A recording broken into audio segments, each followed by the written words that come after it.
All right, everybody, what is up? We're back here at the War Room, episode 10. We made it this far, double digits. It's big for us.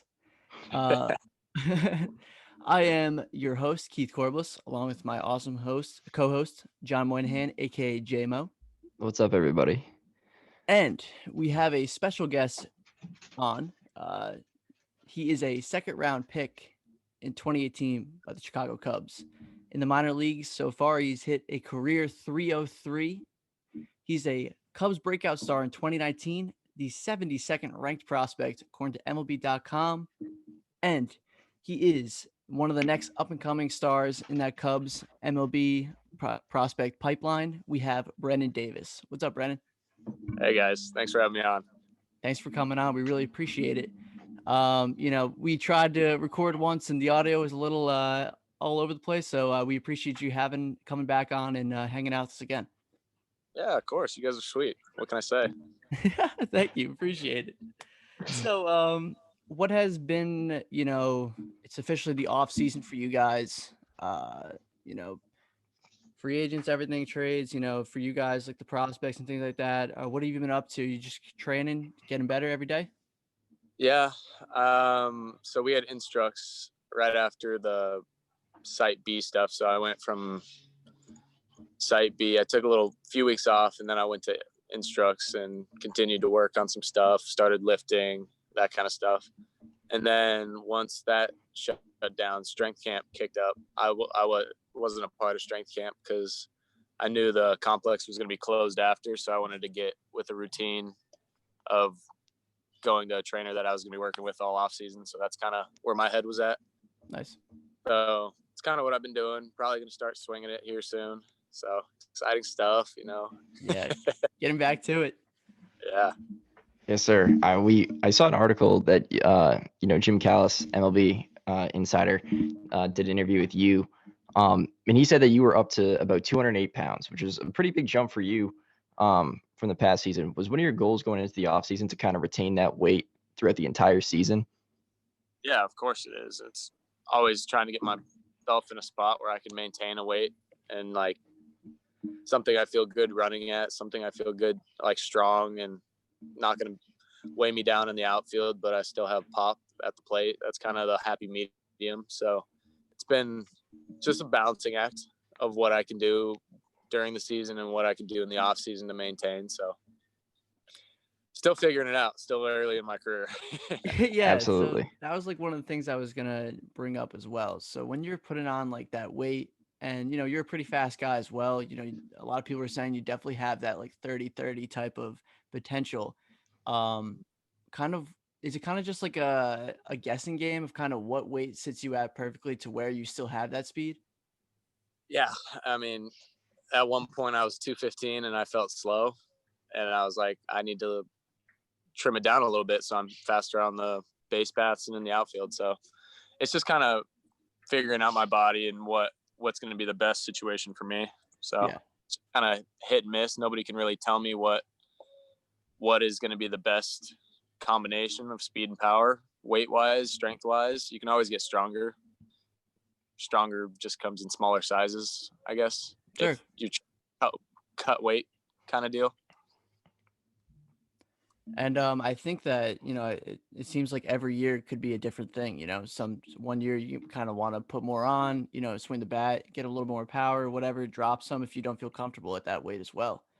Yeah, that's the positive with my situation is I can kind of decide what kind of player I want to be that year. But yeah, exactly. As trying to be that all around player. For sure. So we kind of talked about this a little bit the last time, but for the viewers and people that are listening, you're kind of you're the first player that was invited to the alternate site that we've had on the show. Can you kind of, go into what that was like on a day-to-day basis and how you were interacting with some of the big league guys like Chris Bryant, Anthony Rizzo, all the, coaching staff, all like just major league players? Yeah, I mean, it was an unbelievable experience. Day-to-day life. It's been a little bit. I know. Yeah. If you can remember. We would have intakes at 10 just about every day. We would get to the field. We'd go through our COVID screening. We'd COVID test every 2 day or every other day. So day on, day off, day on, day off. Mhm. We did the spit ones though, so it was kind of nice.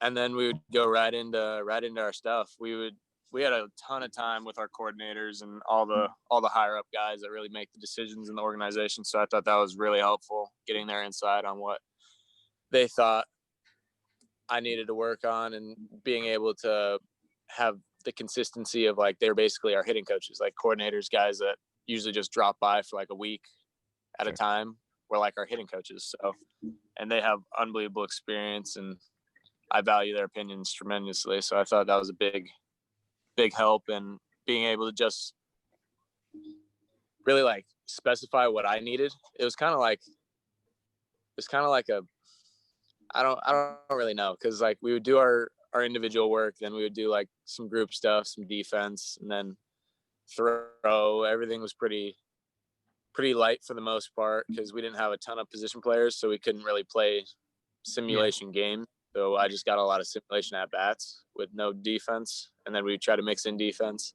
But we had like 16 pitchers at our camp and like 8 position players, so there just wasn't a ton of guys to go around.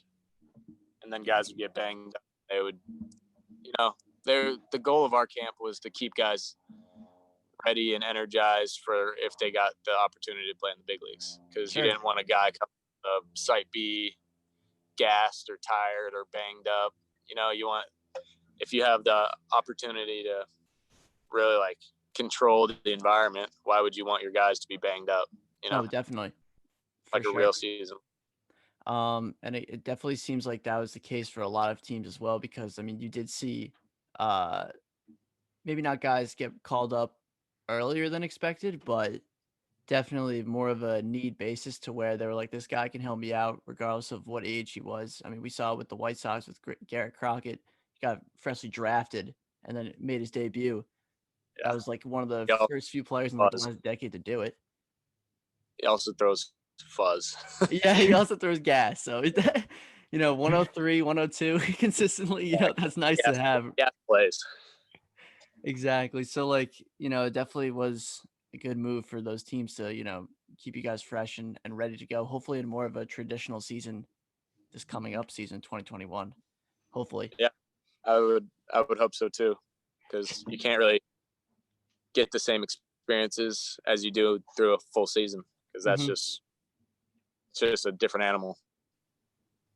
For Absolutely. Sure. And I was reading the article that you did with Jim Callis too. You had mentioned, or it was in the article, that it took a little while for you to kind of get your like pitch recognition down. I think part of the quote was like, I was talking to like one of my high school buddies or something, and it was like, wow, I was able to like finally like tune into what a two-seamer does. Have you been able to like pick the brains of those guys at the big leagues when you were down at the offsite, and kind of like pick up what they kind of look for in certain pitches and stuff?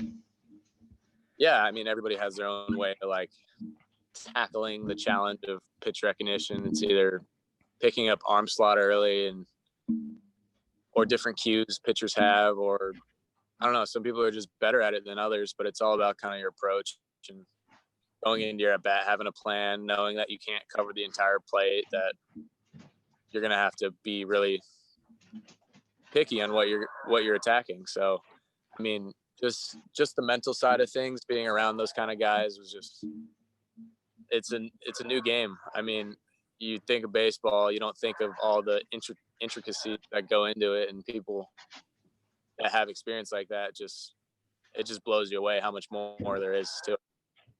You kind of touched upon the intricacies, and that's kind of like an interesting thing that many people don't see, because when you get to the big leagues, it's all a matter of like numbers, no matter how small or big they are, right? It's all just like one by one, because everything just is down to the second.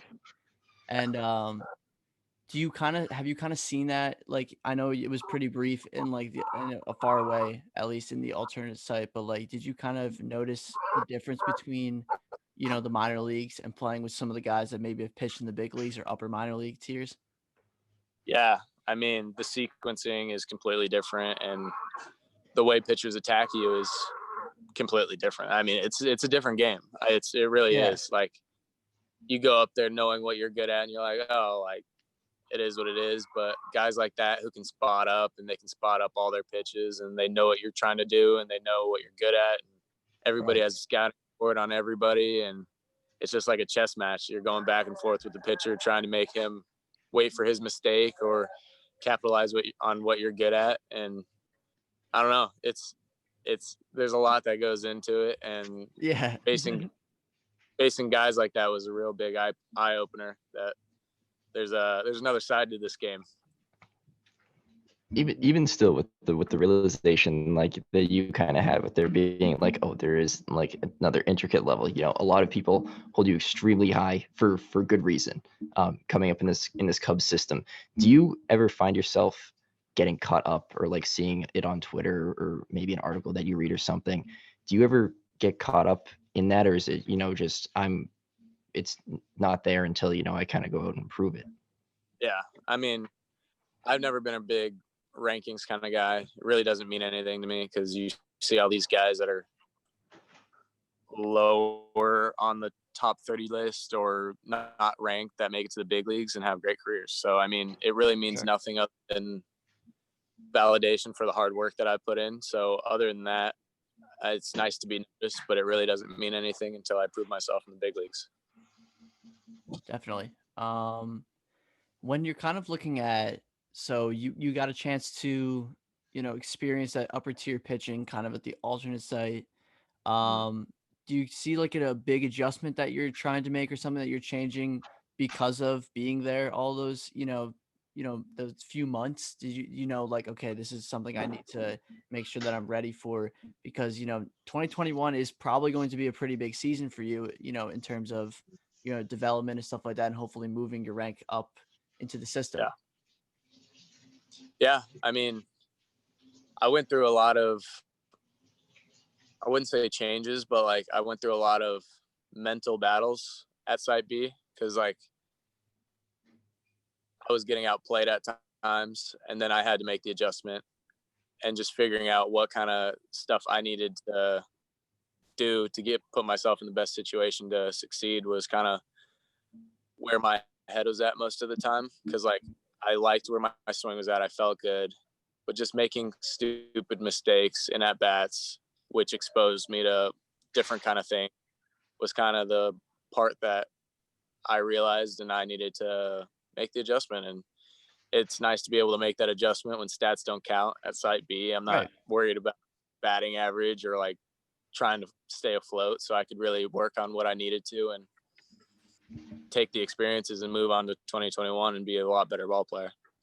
Would you say that overall this season, given the circumstances, obviously you didn't get a lot of live at bats from, the minor league, tiers of pitching. Would you say that this is probably like a pretty, good year for you though, in terms of getting better overall? I think this was a better year than what I would have had.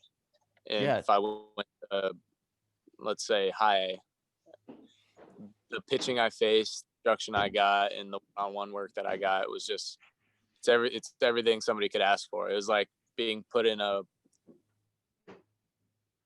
thrown into like a situation that you aren't familiar with and all that, and then it's kind of figure it out. And that's kind of something that I needed to realize and something that I would have came across eventually in my career. But I was able to get over 200 at bats and be able to talk with guys who know baseball better than most of the league and just be around those kind of brains and be able to be around big league pitchers and big league arms and guys who are close to breaking teams like that. It's just, I don't know. I think it was the best. Sucks for everybody else, but I think it was the best possible situation for me.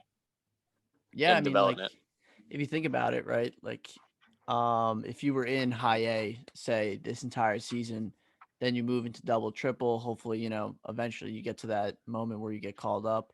Yeah.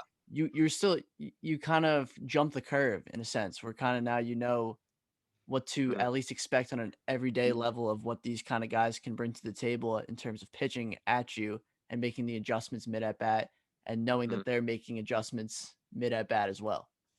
Yeah. And then you see mistakes go down because guys are better. So you're not getting any free. You're going to have to battle every at bat. It's crazy how many mistakes are made in low A.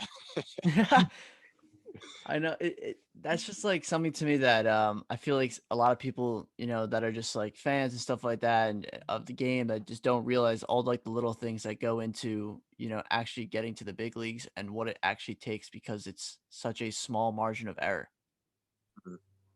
Yeah, I agree. It's a tough one, but yeah, I feel right path.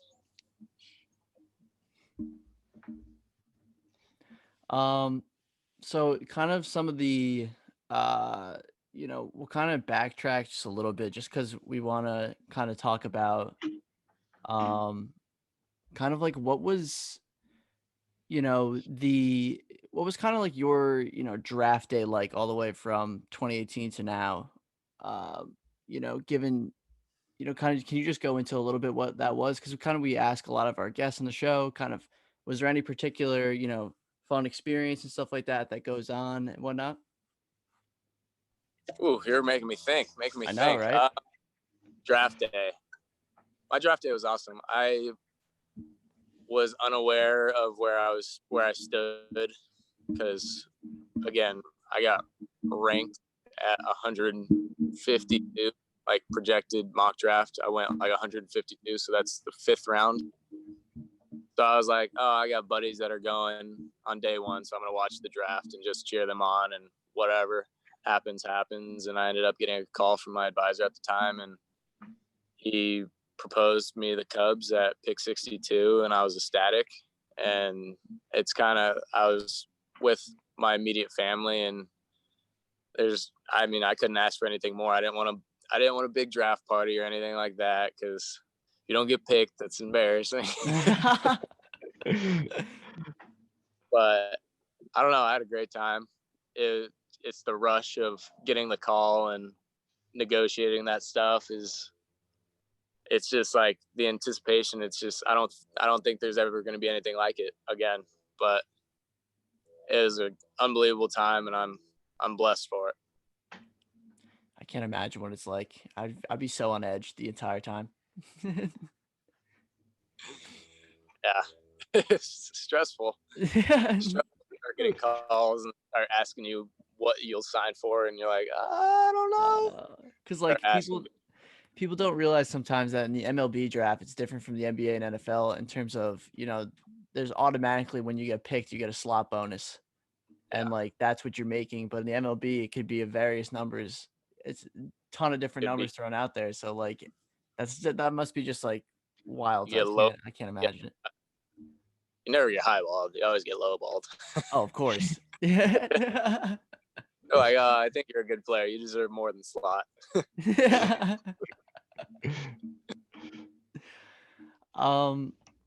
I think one of the things I want to ask, just out of curiosity for you, is that the Cubs are kind of in, and you can kind of answer this, however you want. You don't have to answer, but I'm just curious.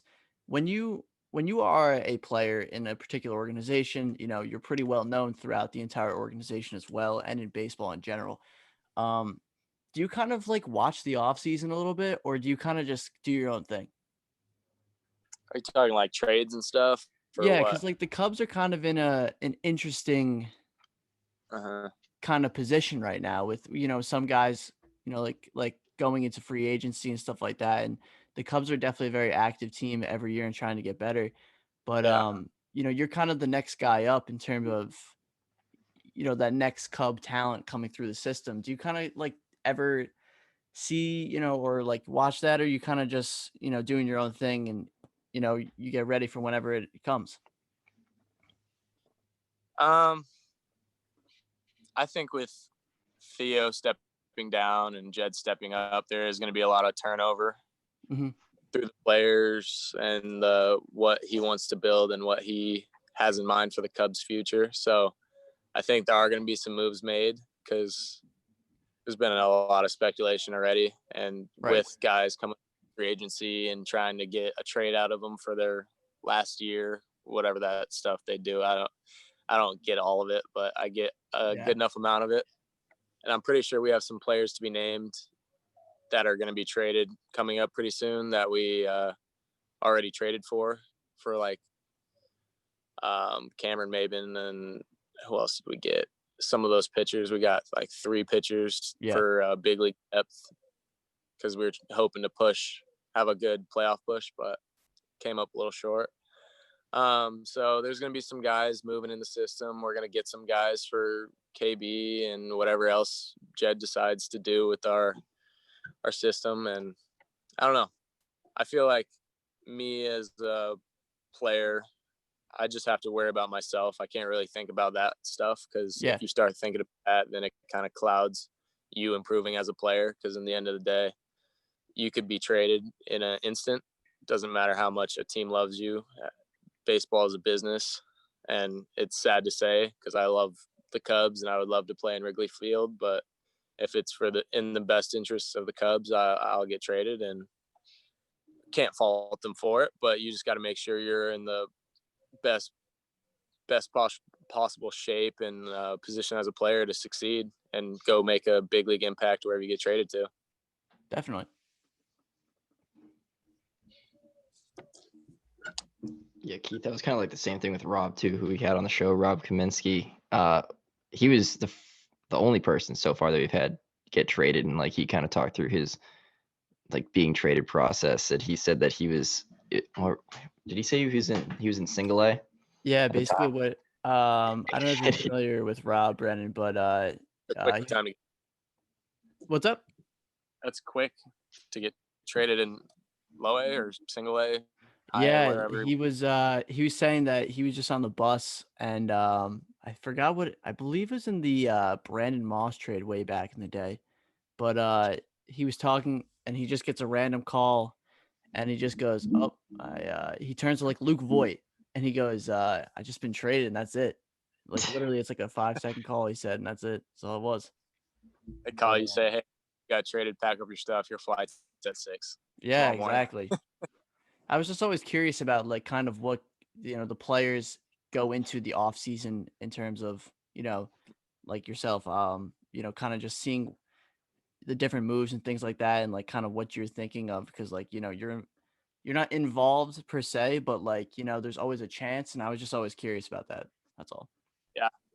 I mean, it's definitely scary. I would much rather get traded in the off season than mid season. I feel like that would be a tough transition to just like be a new guy in town, just go to a new team and just for sure have to meet everybody there. Kind of feel like a island, but I don't know. There's different challenges with every situation. You just can't really predict anything. You have no control. Yeah, exactly. Yeah.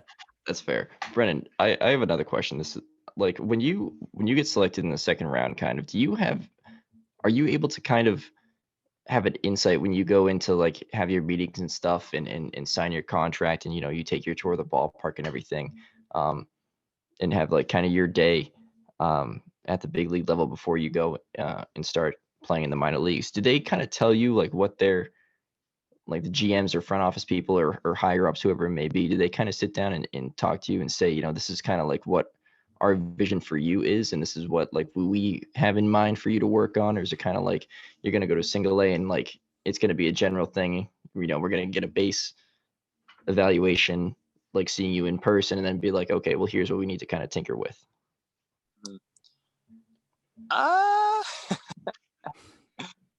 I feel like as soon as I got drafted, they didn't really touch me at all. They wanted to kind of get eyes on me first, like see what I did well, what I didn't do well, and kind of make a baseline there, which I didn't like at the time because I was like, guys, I'm struggling, help me. And they were like, no, you got it. And I mean, it was for the best because I needed to experience that struggle, and I needed to can you guys still hear me? Yeah, we got you. Yeah. Okay. I needed to experience the struggle, and I needed to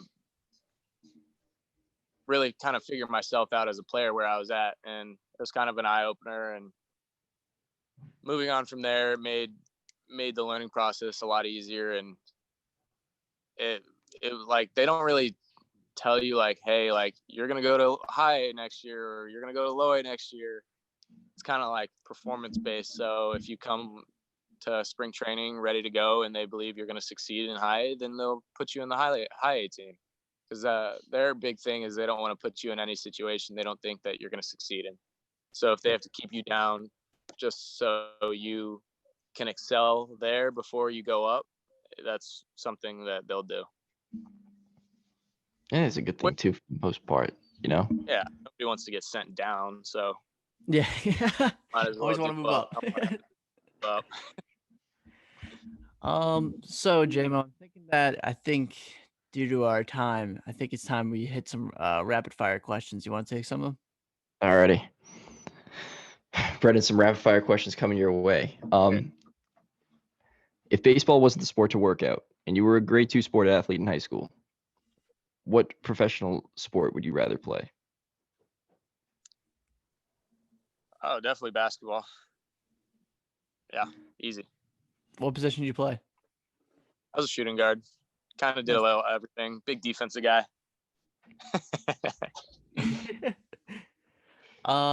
Let's see.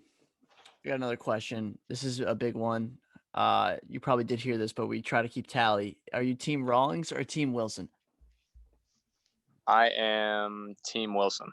Team Wilson. Okay. Yeah. It's pretty even, JMO. It is pretty even for the most part. Everybody's got like a unique story with their first ball glove, and like you know, Wilson at the moment. Wilson at the moment. Fair enough. Who is your favorite team and player growing up? That's a tough one because I feel like there was kind of individual players that I liked, but I grew up in Arizona, so D-backs through all their bad years. Yeah, I know. I was gonna say. But I really enjoyed watching Lorenzo Cain play when I was younger. Definitely, you know, a good player to take after in terms of skill set and things like that, for sure. Love the way he played the game, and he was a dude. What can you say? Yeah, yeah. Long time MLB career, still going strong. Yes, sir. Yeah. Let's see. Okay, so when you're on the road, I know you didn't get to do it that much this year, but you know, minor leagues, whatever. What is kind of your go-to place to eat? Okay. Mornings, if I'm going to get breakfast because we have a night game, probably Cracker Barrel. Okay. Just because I was in the Midwest a lot. I don't know if those are everywhere, but they're everywhere in the Midwest. Other than that, I don't know. Depends what I'm in the mood for. It's either if I'm trying to eat healthy, if I'm trying to just eat for pleasure. Anything. You're just cheat day. Cheat day. Gosh, I don't know. I don't know if there's like one specific place that I went to a lot. It's kind of just like trying out the local cuisine per se, like the good barbecue restaurants or like people word of mouth places that, because I mean, you're in a new state, you're in a new city. Why not try out? Oh, for sure. I do the same thing. When you guys are on the road, do you guys go to like do the coaches have any input on like, you know, you go up to them and you're like, hey, like where's a good spot? I'm trying to go get some grub. Is there kind of word of mouth between the guys or even some people that follow baseball, they'll come up to you and be like, hey, you got to go try this spot out. Yeah, I mean, sometimes coaches are in a league for a while, so they know the good local eats. So in that case, they'll have suggestions, but we get a spread after every game. So, I mean, there's not a lot of opportunities to go eat all the time because we're at the field so early and we're at the field so late. It's just a long day at the ballpark. It's a grind. So, I mean, a lot of the times nobody really wants to go out to get food after. It's kind of nice to have the convenience of spread. But like off days, there's definitely opportunities to go find those cool places to eat.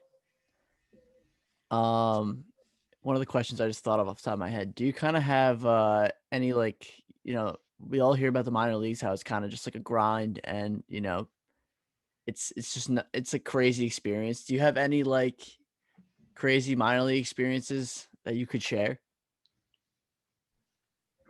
I do.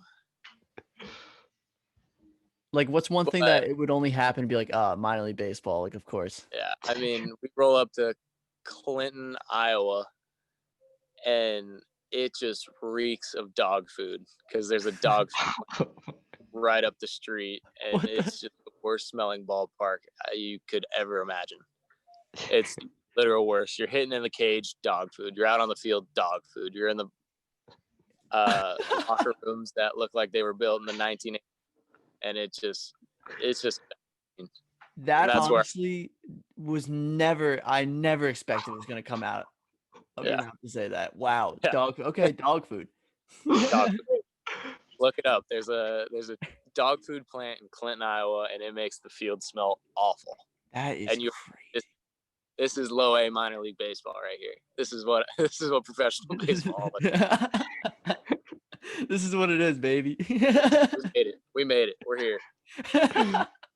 I love that. That's so funny. Oh my Yeah. god. All right, so dog food. Okay.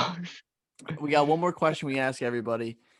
We asked you this last time too, but we got to take a tally still. If you have to choose between Qdoba, Chipotle, which one are you choosing? Chipotle guy. Okay.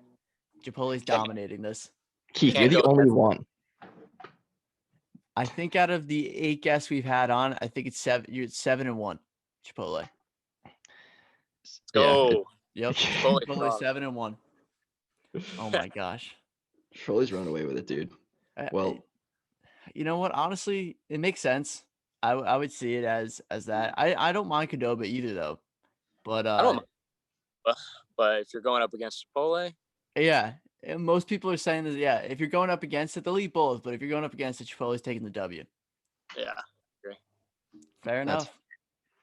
well, Brennan, thank you again for your time, man, and coming on, scheduling again. You know, we really appreciate it. The first episode obviously didn't kind of go the way that we wanted it to, and this is so much better than doing it in your car. We'll say it to the people. Yeah.